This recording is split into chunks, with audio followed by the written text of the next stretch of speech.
सो hello friends, SK career academy में आपका स्वागत है। आज हम पढ़ेंगे क्लास 10th का मैथ, जिसकी एक्सरसाइज है 12.1। इसमें हम सबसे पहले पढ़ेंगे व्रत के बारे में। तो सबसे पहले देखेंगे हम कि व्रत किसे कहते हैं। मान के चलते हैं हमारे पास कोई रस्सी है जिसकी लंबाई 5 सेंटीमीटर है। कितनी है? 5 सेंटीमीटर। अगर इसको यहां पर रखकर इसके चारों तरफ घुमा दिया जाए ऐसे, तो जो आकृति प्राप्त होगी वह व्रत कहलाती है। इसके अगर यहां से यहां तक की दूरी देखेंगे तो इतनी ही होगी जितनी ये है, यानी कि 5 सेंटीमीटर होगी। यहां से यहां तक की जो दूरी देखेंगे तो 5 सेंटीमीटर होगी। यहां से यहां तक की जो दूरी देखेंगे तो 5 सेंटीमीटर होगी। जहां से हम नापते हैं उसे कहते हैं ओ, और उसका नाम होता है केंद्र। क्या कहते हैं? इसे केंद्र बोलते हैं। और इस आकृति को क्या बोलते हैं? व्रत। इस आकृति को बोलते हैं व्रत। और इसकी जो किनारी किनारी होती है इसको बोलते हैं परिधि। क्या बोलते हैं? परिधि। और ये होता है केंद्र। केंद्र से परिधि तक की जो दूरी होती है उसे बोलते हैं हम त्रिज्या। क्या बोलते हैं? त्रिज्या। क्लियर है? अब देखेंगे, अगर हम दूसरा एक व्रत बना दें, यहां पे केंद्र से परिधि तक की दूरी होती है उसे क्या बोलते हैं? त्रिज्या। अगर यही त्रिज्या इधर खींच दी जाए तो ये दोगुनी हो गई, और त्रिज्या की जो दोगुनी होती है उसे बोलते हैं व्यास। क्या बोलते हैं? व्यास। इसका मतलब ये है कि जो व्यास होता है वो त्रिज्या का 2 गुना होता है। क्या होता है? त्रिज्या का 2 गुना होता है। मतलब केंद्र से होकर जाने वाली रेखा को क्या कहते हैं? हम व्यास कहते हैं। अगर हम परिधि के एक बिंदु से दूसरे बिंदु तक एक रेखा खींच दें तो उसे बोलते हैं जीवा। क्या बोलते हैं? जीवा। और ये जो भाग होगा ये भाग कहलाएगा चाप। क्या कहलाएगा? चाप। और अगर इस भाग की बात करें तो ये भाग होता है हमारा लघु वृत्तखंड। और इस बड़े वाले भाग की बात करें तो ये होता है दीर्घ वृत्तखंड।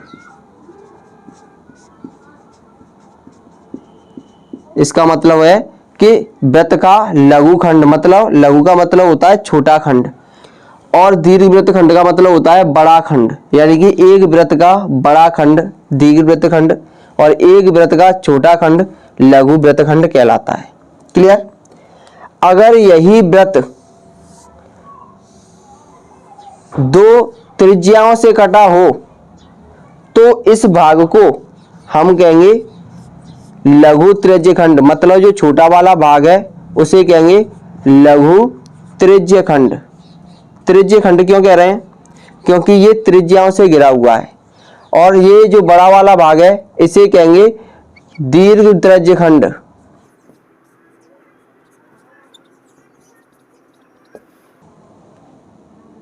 अब हम अगर इसी व्रत की बात करें तो व्रत का क्षेत्रफल क्या होता है? व्रत का क्षेत्रफल होता है पाई आर स्क्वायर। आर क्या होती है? यहाँ पर त्रिज्या। और व्रत की परिधि होती है, व्रत की परिधि बराबर 2 पाई आर। क्लियर?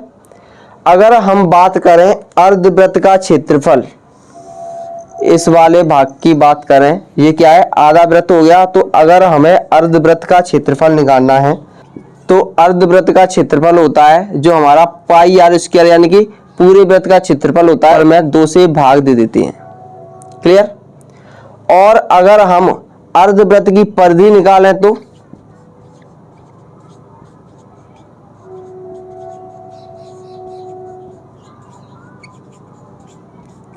तो अर्धवृत्त की परिधि होती है, पूरे वृत्त की परिधि कितनी होती है? 2 पाई आर। उसमें अगर हम 2 से भाग दे दें तो कितना बचता है? पाई आर। ये बचती है हमारी अर्धवृत्त की परिधि। तो आइए चलते हैं प्रश्नावली की तरफ। तो इसका क्वेश्चन नंबर 1 है। आइए देखते हैं क्वेश्चन क्या कहता है। दो वृत्तों की त्रिज्याएं क्रमशः 19 सेंटीमीटर तथा 9 सेंटीमीटर है। उस वृत्त की त्रिज्या ज्ञात कीजिए जिसकी परिधि इन दोनों परिधियों के योग के बराबर है।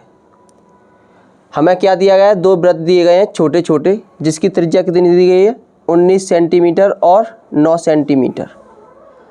इनको जोड़कर एक ऐसे वृत्त की रचना करनी है जिसकी त्रिज्या इन दोनों त्रिज्याओं के योग के बराबर हो। मान के चलेंगे एक छोटा वृत्त है जिसकी त्रिज्या कितनी है, R1 बराबर 9 सेंटीमीटर, और एक इससे थोड़ा सा बड़ा है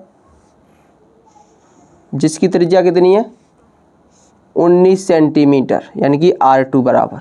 इन दोनों को जोड़ने के बाद एक बड़े वृत्त की रचना की गई है, यानी कि एक बड़ा वृत्त बनाया गया है जिसकी त्रिज्या हमें ज्ञात करनी है, यानी कि कैपिटल R हमें ज्ञात करनी है।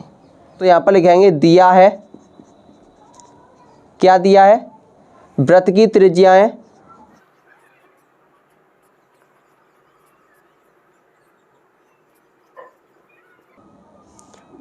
त्रिज्याएं R1 बराबर कितना दिया गया है, R1 बराबर दिया गया है 9 सेंटीमीटर, तो लिखेंगे 9 सेंटीमीटर।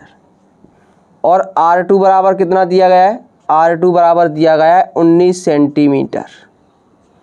और हमें बड़े वृत्त की त्रिज्या निकालनी है, यानी कि नए वृत्त की त्रिज्या, तो लिखेंगे नए वृत्त की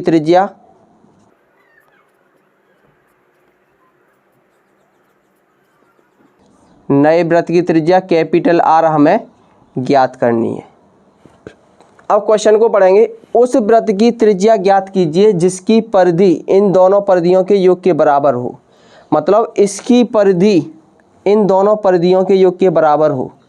तो सबसे पहले लिखेंगे बड़े वृत्त की परिधि इक्वल टू दोनों छोटे वृत्तों की परिधियों का योगफल।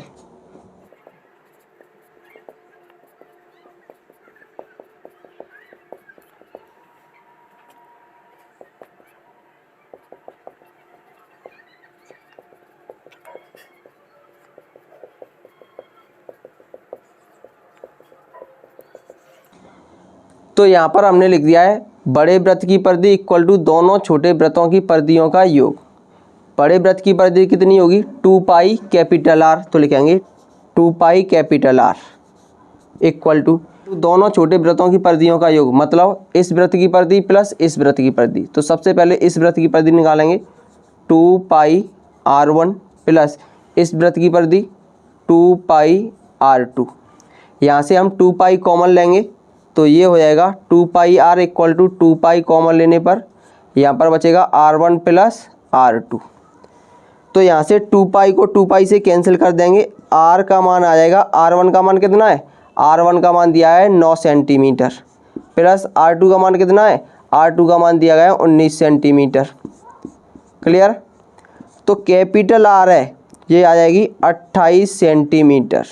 मतलब बड़े वृत्त की त्रिज्या कितनी होगी, 28 सेंटीमीटर।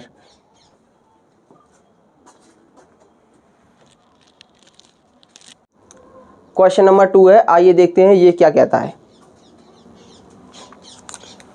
दो वृत्तों की त्रिज्याएं क्रमशः 8 सेंटीमीटर और 6 सेंटीमीटर है। उस वृत्त की त्रिज्या ज्ञात कीजिए जिसका क्षेत्रफल इन दोनों वृत्तों के क्षेत्रफल के योग के बराबर है।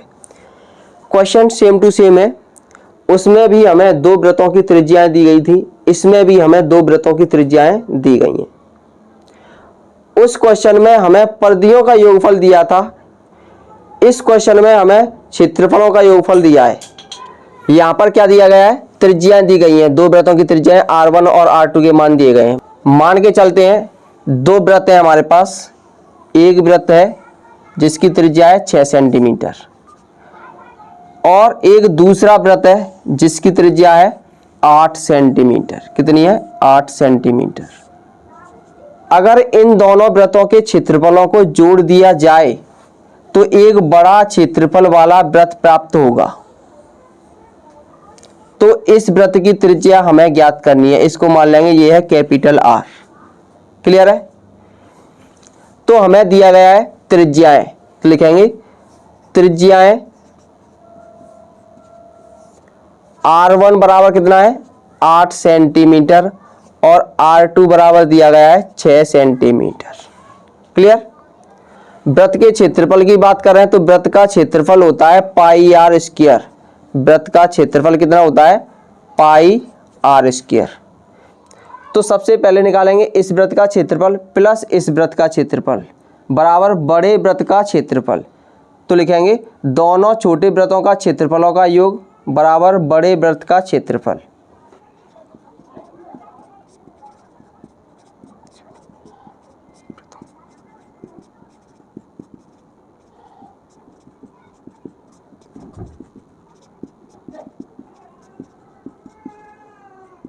तो यहाँ पर लिख दिया है दोनों छोटे वृत्तों का क्षेत्रफलों का योग, मतलब इस वृत्त के क्षेत्रफल का योग प्लस इस वृत्त के क्षेत्रफल का योग। तो इन दोनों वृत्तों के क्षेत्रफलों का योग निकालेंगे तो ये हो जाएगा pi r one square plus pi r two square equal to, यहाँ पर आर कैसी है? कैपिटल, तो इसका क्षेत्रफल हो जाएगा पाई कैपिटल आर स्क्वायर। क्लियर है। यहाँ से अगर हम पाई कॉमन ले लें तो ये हो जाएगा R one square plus R two square equal to pi capital are square. Clear. यहाँ पर पाई से पाई कैंसिल हो जाएगी। आर वन का मान कितना दिया है? आर वन का मान दिया है 8, तो ये हो जाएगा 8 का वर्ग क्योंकि इसका वर्ग दिया गया है, प्लस आर टू का मान कितना है? 6, तो ये हो जाएगा 6 का वर्ग क्योंकि आर टू का वर्ग है equal to capital are square. तो 8 का वर्ग कितना होता है? 64 प्लस 6 का वर्ग 36 equal to capital are square. इन दोनों को ऐड करेंगे तो ये हो जाएगा 100 इक्वल टू आर स्क्वायर। अगर हम कैपिटल आर का मान निकालेंगे तो इधर रूट चढ़ जाएगा, यानी कि 100 रूट के अंदर आ जाएगा, जिसका मान कितना होता है? 10।